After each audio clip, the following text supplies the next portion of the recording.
Baik, bismillahirrahmanirrahim. Assalamualaikum warahmatullahi wabarakatuh. Alhamdulillahirabbil alamin wassalatu wassalamu ala asyrofil anbiya'i wassalamu Muhammadin amma ba'du. Yang kami hormati dosen pengampu mata kuliah evaluasi pembelajaran Bapak Yusnanto Soleh MPD, dan yang kami banggakan seluruh teman-teman kelas C, kelas ekonomi C, dan yang kami hormati juga kepada seluruh penonton yang menyaksikan video ini atau presentasi dalam bentuk video ini, seperti itu.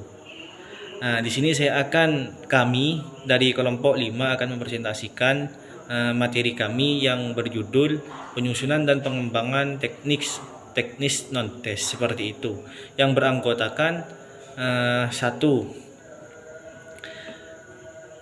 Siti Hamidah, 2 Fadiatus Solehah, dan 3 saya sendiri Muhammad Hofi, dan yang keempat Imam Bukhari.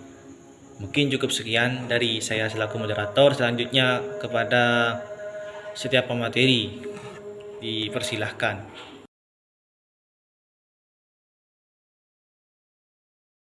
Baik, di sini saya sebagai pemateri pertama ingin menjelaskan tentang instrumen. Nah, instrumen ini adalah suatu alat yang digunakan untuk mengukur kepribadian, perilaku, sikap, atau respon seseorang terhadap suatu hal. Jenis instrumen non-tes terdiri atas pertama, angket, yaitu berupa sekumpulan pertanyaan yang biasanya dalam bentuk tertulis kemudian diberikan kepada responden atau sumber informasi. 2. Wawancara. Nah, wawancara ini adalah percakapan dengan maksud tertentu. Percakapan itu dilakukan oleh dua belah pihak. 3. Observasi.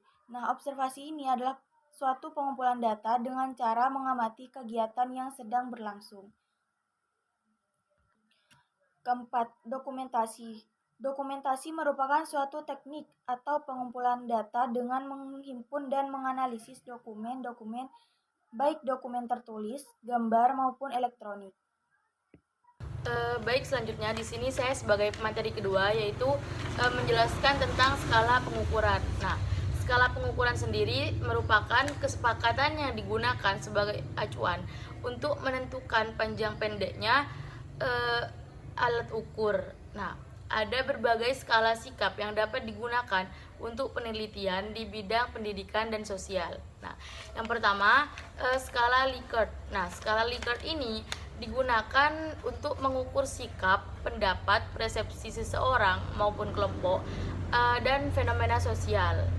Nah, instrumen Likert ini dapat dibuat dalam bentuk checklist maupun pilihan ganda. Yang kedua yaitu skala Goodman. Nah, skala Goodman ini adalah skala pengukuran dengan tipe akan didapat jawaban yang tegas, yaitu seperti ya atau tidak, benar atau salah, dan lain sebagainya, seperti contoh di samping. Baik, di sini saya akan melanjutkan dari slide sebelumnya yang nomor 3, yaitu semantik diferensial. Skala pengukuran ini adalah skala pengukuran yang dikembangkan oleh Osgood. Nah, Osgood.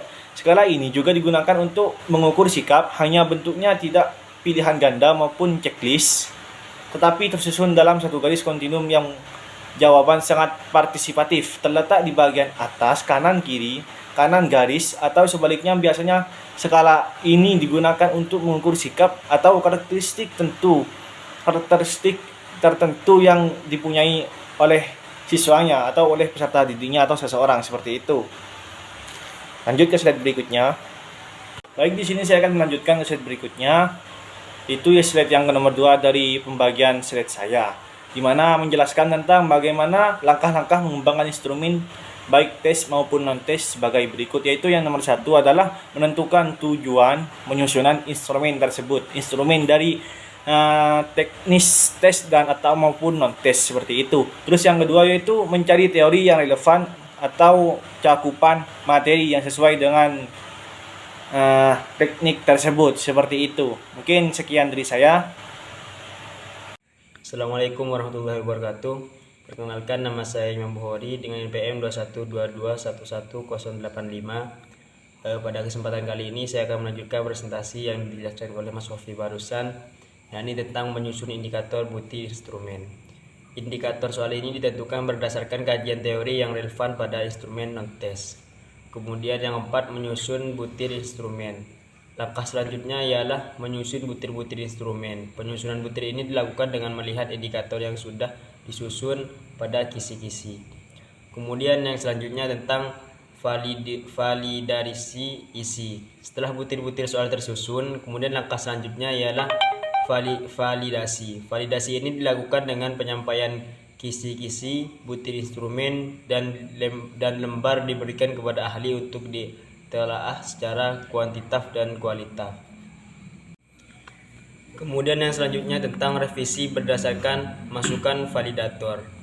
Biasanya validator memberikan masukan ini kemudian digunakan penelitian untuk merevisinya. Jika perlu, peneliti mengkonsultasikannya lagi hasil perbaikan tersebut. Dan yang selanjutnya melakukan uji coba kepada responden yang bersesuaian untuk memperoleh data respon peserta. Setelah direvisi, butir-butir instrumen kemudian disusun lengkap dan diuji coba ini dilakukan dalam rangka memperoleh bukti empiris. Dan yang selanjutnya yakni melakukan analisis. Setelah melakukan uji coba, peneliti memperoleh data respon peserta uji coba dengan menggunakan respon peserta. Peneliti kemudian melakukan peskoran tiap butir.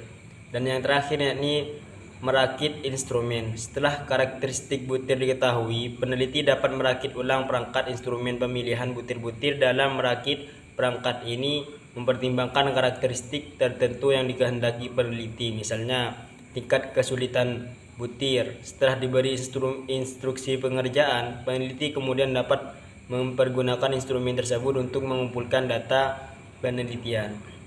Sekian dari saya yang dapat saya sampaikan, kurang lebihnya mohon maaf. Wassalamualaikum warahmatullahi wabarakatuh.